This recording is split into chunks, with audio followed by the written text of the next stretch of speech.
आप सोचिए, ये हमारी ताकत की धमक कि अमेरिका का राष्ट्रपति कह रहा है कि बच्चों को मेहनत करना सिखाना होगा, बेंगलोर और बीजिंग से मुकाबला है। तो हमने वहां तक भी पाया। पर इसी के साथ अगर हम थोड़ा और आगे बढ़ें, हमने कुछ चीजों को इग्नोर भी किया। हमने आईआईटीज बनाई, एम्स बनाया, आईएम्स बनाए, नई टेक्नोलॉजी, नए एनवायरनमेंट में हम तेजी से आगे बढ़े। पर देयर आर सर्टेन थिंग्स जो हमारी थी और हमसे खोती चली गई। You remember just 50-60 years back on the issue of agriculture what was said? अरे दुनिया चांद पे पहुंच गई, तुम गाय के गोबर पे पड़े हो। गाय के गोबर से कोई खेती होती है? Go for mechanised farming, chemical fertilisers, advance technology. आज क्या हुआ 50 साल के बाद? गो फॉर ऑर्गेनिक फार्मिंग, आ गए गाय के गोबर पे। और वो हमारा था, हमारा मजाक उड़ाया था 50 years बैक, जब कहते थे आयुर्वेद की बात, अरे फूल पत्ती खाने से कोई इलाज होता है? B scientific, go for Terramycin, Crocin, Metacin, new medicine. आज क्या कहते हैं? Go for herbal medicine. ये हमसे खो गया या खोते जा रहे हैं।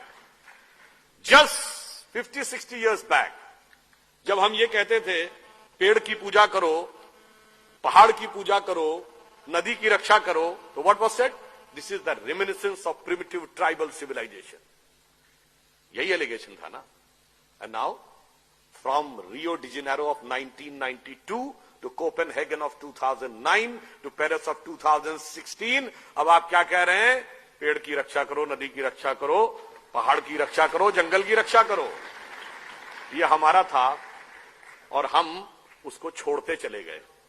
So that's why I want to say there are certain things जो हमारे पास बहुत कुछ थी और हमने बहुत कुछ खोया। Another example I would like to give. You all remember that just few months back, Xi Jinping was here in India and he was there in Mahabalipuram. You know what was the connection of Mahabalipuram with China? वहां पर एक Pallav dynasty के एक बहुत बड़े king थे। He converted to Buddhism and his name became Bodhidharma. And he went to China. And he became the patriarch of the Zen Buddhism by the name Da Mo in China.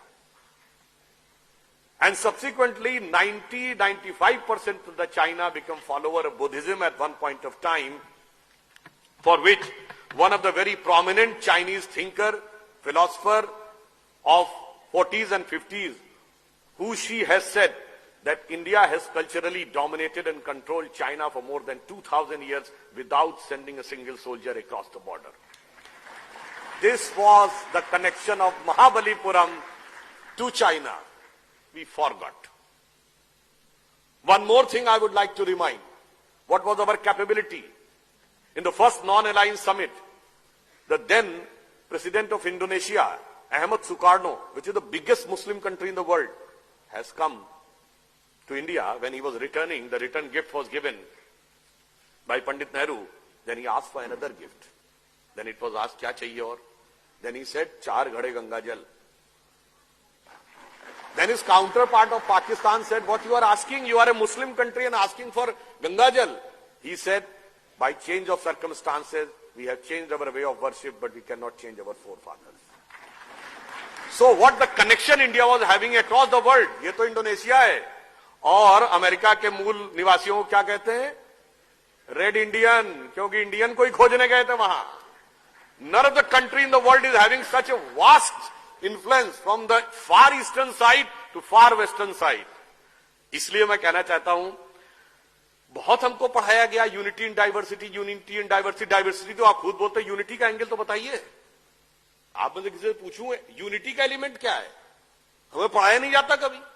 हमें कह दिएगा diversity सुनो, diversity सुनो, और diversity has gone to the extent of divisivity on the issue of religion, on the issue of caste, on the issue of language, on the issue of region. Connection कहां है?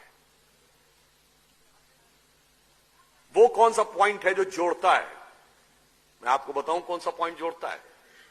जब आप पूजा करने बैठते हैं, हाथ में जल लेते हैं, तो जल लेने के बाद पंडित कौन सा मंत्र बोलता है? गंगे च यमुने च गोदावरी सरस्वती नर्मदे सिंधु कावेरी जलेस्मिन सन्निधिम कुरु। भारत की सारी नदियों का स्मरण हो गया। वो सरस्वती जो लुप्त हो चुकी, वो सिंधु जो हमारे क्षेत्र में नहीं रही, उसके साथ हम भावनात्मक दृष्टि से जुड़ गए। जब आप रामेश्वरम में जाते हैं तो 22 कुओं से स्नान करना पड़ता है, वो सब किसी न किसी तीर्थ के प्रतीक है। और जब आप रामेश्वरम के शिवलिंग के आगे दर्शन करते हैं श्रद्धा से, तो अमरनाथ से आपका संबंध स्वयं जुड़ जाता है, और सोमनाथ से भी जुड़ जाता है, मल्लिकार्जुन से भी जुड़ जाता है। तो व्हाट हैपेंड, हमने बहुत कुछ पाया और हमारे पास बहुत कुछ था, हमने बहुत कुछ खोना भी शुरू किया। एक और ऑन द लाइटर नोट कहना चाहूंगा, 70 साल पहले क्या हमें समझाया जाता था कि गोधन गज धन बाज धन और रतन धन खान, जब आवे संतोष धन सब धन धूर समान।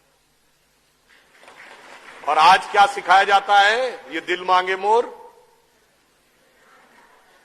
तो भाई जब हर आदमी मोर चाहेगा तो एनवायरमेंट का भी क्राइसिस, सोसाइटी का भी क्राइसिस, परिवार में भी क्राइसिस। फिर एक और बात मैं कहना चाहता हूं, हो सकता कुछ लोगों को अच्छा लगे, कुछ को। उस समय युवाओं के अंदर एक जज्बा होता था कि हमें देश को बदलना है, देश के लिए कुछ बलिदान करना है।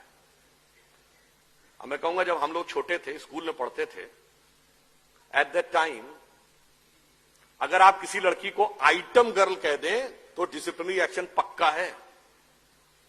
मगर आज item girl is not a derogatory word, but behen ji has become a derogatory word.